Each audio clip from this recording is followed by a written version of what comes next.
Hi guys! So ayan na nga, after duty, nag-open tayo ng isang bale guys. Ayan, so itong bale pala na in-open ko guys is pure white t-shirts. Ito is in-order ko pa noon nung nasa Dubai pa ako guys, naka-stock na to. At ayan, sadly guys, itong bale na to is nabasa.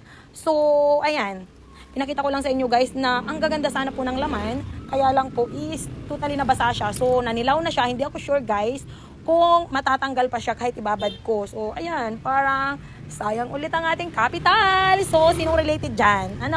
Syempre, yung pag-ulan naman, walang, yon, kumbaga, nature yun, guys. Walang makakapigil. Ayan. So, mistake lang na hindi ko na asikaso agad yung bundle, kaya siya ay nabasa.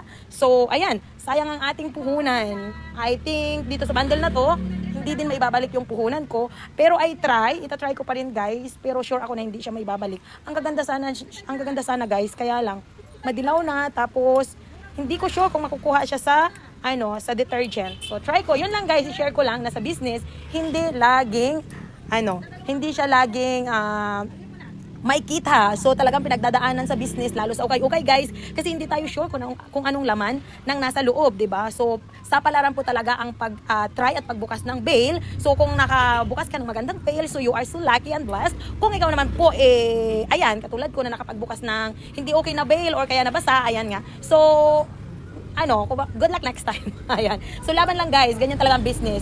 May time na okay, may time na hindi. So, bawi-bawi lang. Ang malaga, tuloy lang guys. Tuloy lang. Yun lang ang importante. Dapat tuloy lang kahit maging result. So, yan lang. Share ko lang sa inyo. Ayan, kung makikita nyo talaga asin. Full basa po talaga yung item ng bundle. So, napakahirap niya labahan or kaya napakahirap niya i-sale. Yun lang. Bye!